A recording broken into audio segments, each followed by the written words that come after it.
তোমার নাম তো কি? না দেখলে ঠিকানা দিব না দিব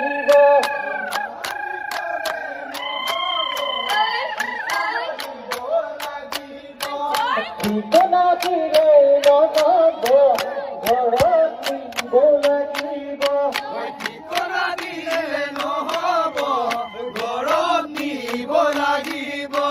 ঘর